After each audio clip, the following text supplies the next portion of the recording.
Okay, this is a follow-up of the review on the Scotch Game white repertoire because while I was showing the game 16, I think, I found that the game 17 is also very interesting, and so I would like to show it to you guys.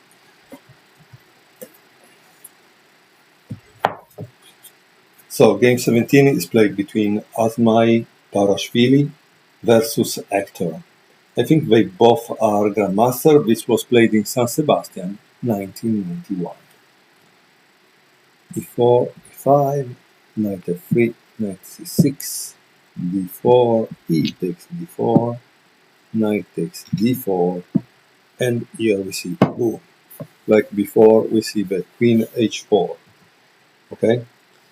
It's knight C3, defend D4, bishop B4 pins the knight, so this is not defended, okay? And this is the interesting thing, bishop E2, and now we see what I asked in the previous video. What happens if black plays this move right away? Knight D, B5, threatening check here. Knight F6. Wow, this is amazing. Castle. Bishop takes C3. B takes C3. And it seems he needs to play this. King D8. That's interesting. Wow. So we are in a kind of a transposition, because it's a transposition this one. Bishop B3, Rook E8, Rook E1, Queen D5. And here there is a diagram, and it says, trying to defuse white's nascent attack with a queen swap. Okay, so if you were white, what would you do? And in a sense, it's better to use a video as a way to learn than a book, because in the book you watch the next move and you don't stop. Here instead I tell you stop, pause the video and try to guess the next move. Now, there is no tactics here, it's not a question of tactics, this is a real life game in a tournament. So you needed to find the next move, which means also the next plan. You need to decide, do I want to swap queens or not? If not, where do I want to go? What do I want to do? Okay. Okay, for those that just want to see the game, in C1, white wants to put his queen on A3 and get the queen's rook to the D file. The modest position of the white queen is short-lived, even fleeting. Queen F5, Queen A3, D6, Rook A D1, Rook E7, C4, Bishop E6. And here there is a good move by white, which is Bishop F3. Okay, so now the question is why this move is good? Because black will continue with Rook D7, but if black continue with this, what would you do? Because here you need to actually calculate a 5 moves line, which ends up with white winning.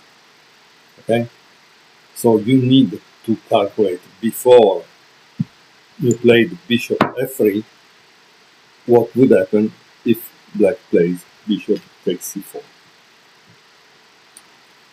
For those who don't care to calculate, so bishop f3 and black continued with rook d7. Okay, bishop takes c6, b takes c6, knight d4, and queen h5. Once more, you are white. What would you play in this position? try to pause the video and try to find the next move by white. The move white played was bishop g5. Very amazing. However, the author says that also knight takes c6 was a possibility. Okay, so now after bishop g5, try to calculate what would happen if black would play queen takes g5. Obviously, in the game, black didn't play that, but you need to know. In the game, it was played c5, and obviously here it gives a line in which white is likely better if black would have taken. Okay, bishop takes f6, g takes f6, knight c6, king e8, and queen b2, queen h4, defending it, queen b7, rook a d8. By the way, one thing maybe I didn't tell you, it's really pleasant to play on the pieces, because these pieces, for example, are very heavy. They are triple or quadruple weight, so when you move them, you feel it. While when you move on an electronic board like on the computer, you don't feel it. So it's totally different, I think, right? Okay, so let's see how the game continued. After rook a d8, white played rook d3, and the game was resigned by black. Here the author they give a line to show why black resigned. Obviously, pause the video and try to find it yourself. But for those who don't care, here we go.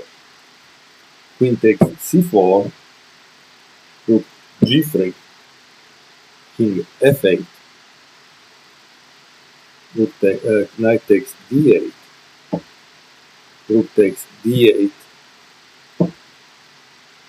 queen takes c7, rook d7, queen d8, king e7, rook g8, f5. Now there is a nice move, which is this. Queen f5, f8, sorry, king f6, queen h6, king e7, queen g5, f6, and now you can see the checkmate, right?